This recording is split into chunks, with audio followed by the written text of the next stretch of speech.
introduce the guys. We are the Buried Life. They had a list of 100 things to do before they die, and we go out after it and try and help other people. But we're all friends from the same town. My name's Johnny.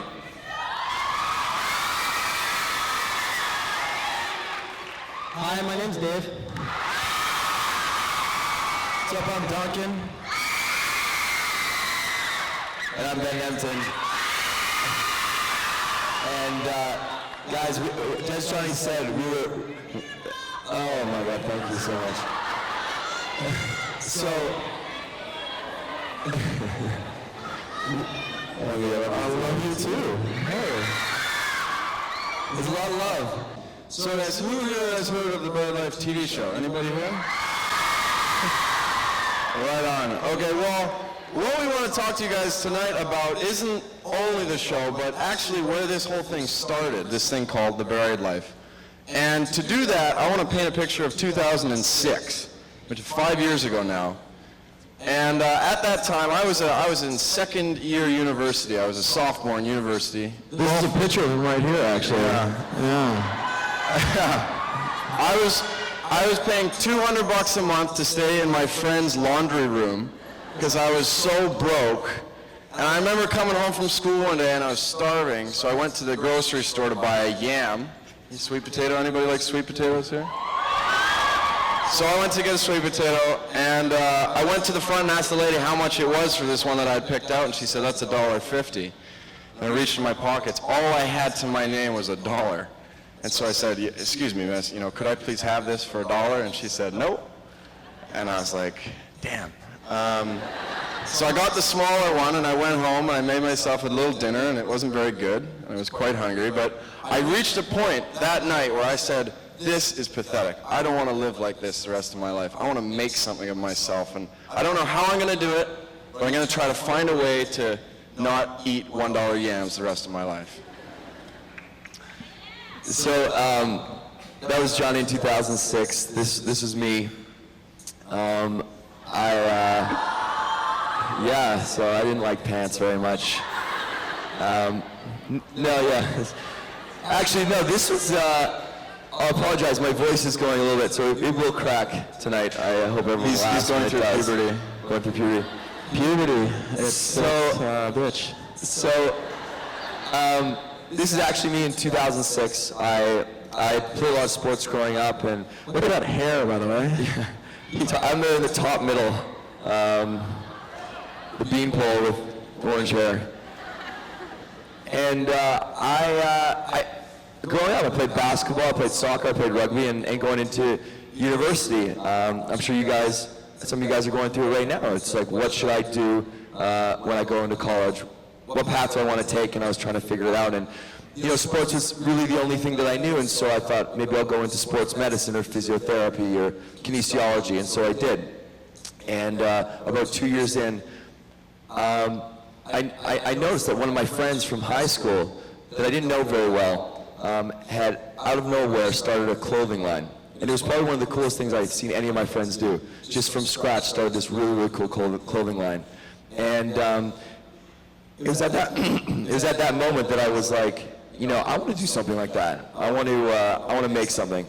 And I decided to surround myself with people like that, people that would inspire me, people that would push me to do something, something that I knew was inside me, but I just didn't know what it was. So that was me.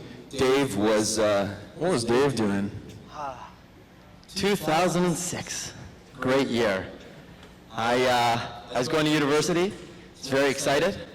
A lot of people go to university hungry for knowledge. I just went very, very hungry. I put on 45 pounds in my first year. It's pretty hard to do that. That's a lot of eating. We spoke in our hometown last night, and his mom told me that he got the heavy eaters meal plan and the light eaters meal plan, both of them. So packed it on. I ran out. Anyways, so I went home after my first year of university, and I was going on a surfing trip, and I wanted to try on my wetsuit, make sure it still fit. It was about 10 o'clock at night. I put on the wetsuit, and I immediately noticed that there was a very large problem. I was stuck. I didn't know quite what to do, so for about 15 minutes I was trying to tear it off. It was not happening. I started getting very, very nervous. So at that time I went and made a batch of cookies, because that's what I did to calm myself down. And as those cookies were cooling, I went up to my brother's room and I said, "Alan, I have a serious problem. I'm stuck in my wetsuit." And he laughed and then quickly stopped when he saw the tear in my eyes. And for the next 15 minutes, we ripped off the wetsuit, and over a plate of cookies, I realized that it was time to make a change. So good, so good. So that was Dave in 2006. This is me. This is what I was doing. I was really into archery at the time. I was a horse from a different planet. Yeah. No, that wasn't me. This was me in 2006. I was very excited. Yeah, very excited. And the girls in the background were obviously excited too about something. No, we were excited because we were just graduating university. I had studied business in university, marketing and finance, and I was very excited about that. And it was a very transitionary time for me. I think a lot of people go through that. And I got out and I was looking around and seeing what my peers were doing. And they were all kind of getting jobs in the financial and accounting sector and starting their careers. And at that point I was like, okay, is this what I'm going to do too? Am I ready to start this career path for the next 10, 15 years of my life? Am I ready to kind of jump in? And then something happened that kind of rattled my whole view of the world. And that was that summer of 2006, I went on a camping trip with a bunch of buddies. And on that camping trip, one of my friends drowned. And that moment for me, coming back from that, it completely shattered the way I looked at life and what I prioritized as important and how I wanted to live the rest of my life. And it was around that time that the four of us came together serendipitously and started having conversations about life and what we wanted to do with the rest of our lives. So as Duncan told you, we were thinking, a lot about life and death, and people around us were kind of calling us crazy because they're like, "You're young, don't worry about death. It's not something you have to think about for years." And we're like, well, it's not bad to think about death sometimes because death is part of life, and it can be kind of inspiring because it reminds you that you only have so much time here to do the things that you want to do. And so the four of us weren't actually great friends. Duncan and I are brothers, so we knew each other from the kitchen. Dave and I breakdanced together in high school. We used to breakdance, and then I went to prom with Ben's sister. Yeah. Okay. Get out.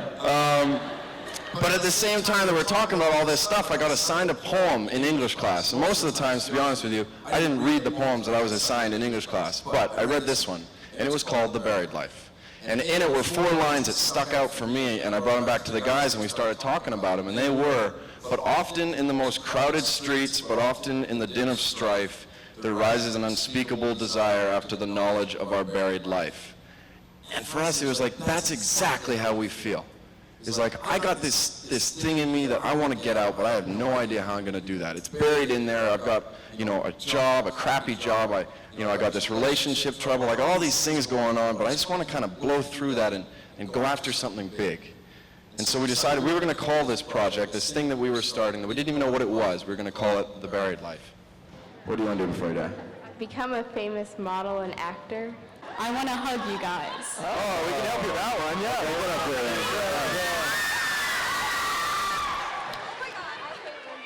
Do you have any hug music, Johnny? Oh. Johnny, can you put some hug music on? I'm Audrey. And I'm Keaton. Hi, guys. And before we die, we want to sing on stage with Green Day. Actually, I have part of my list on my back, and actually number 1, I was hoping you guys would cross off for me because it was To Meet You. Yeah.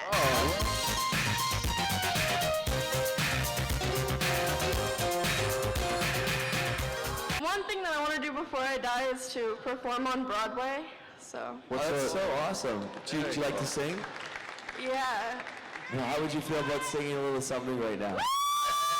And I was like, baby, baby, baby, no, like baby,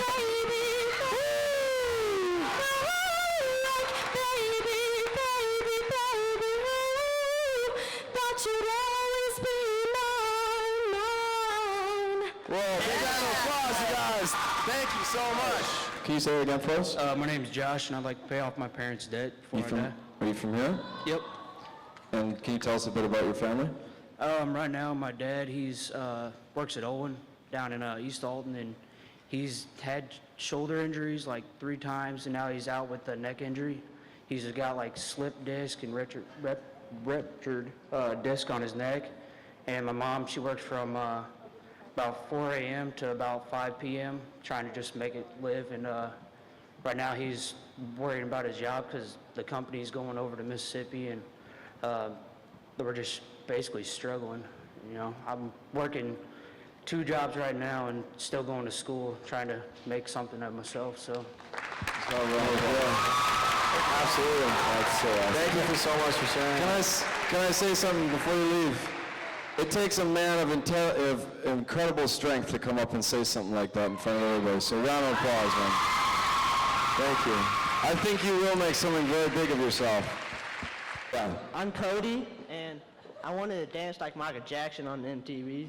Oh, can you dance like Michael Jackson right here?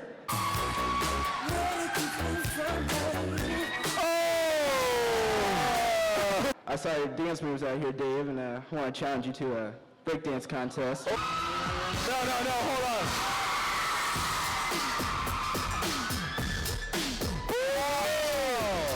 Oh yeah. A block.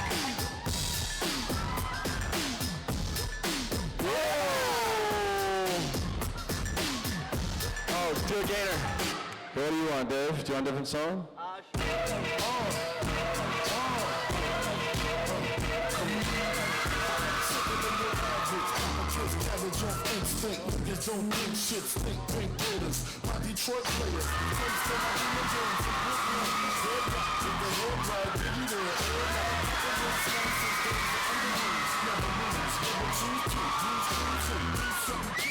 Round of applause for both of them. The thing I just want to do before I die is I want to rap in front of a whole bunch of big artists and just do my thing out there, you know? Excuse my intelligence, all can stand for relevance. Smack another R in there, SK at the end of it. I got swaggerific, but please don't get it twisted though. Student to a teacher, white bucks, man, I got clouds of those. And I can make it rain and pour with no hesitation. Suspension and fighting drought with no chance of precipitation. My money got swag, so just call my money swag. Cause driving these boys crazy and I'll wreck this. Call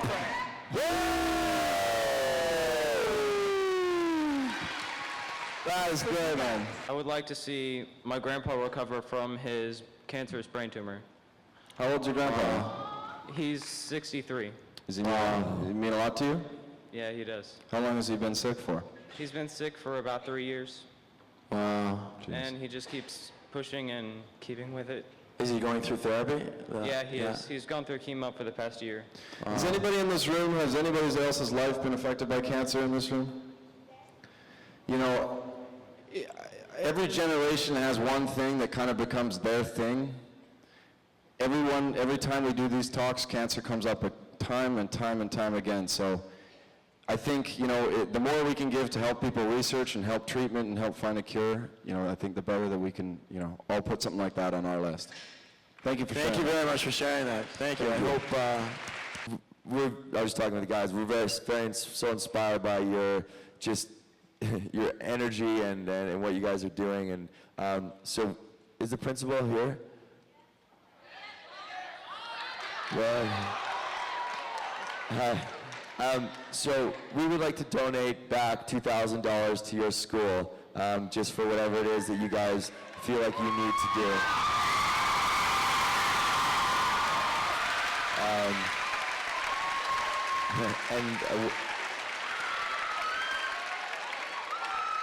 Whether that's, you know, community projects or maybe helping some people that have spoken tonight, that'd be awesome because we're very grateful. Thank you guys for having us.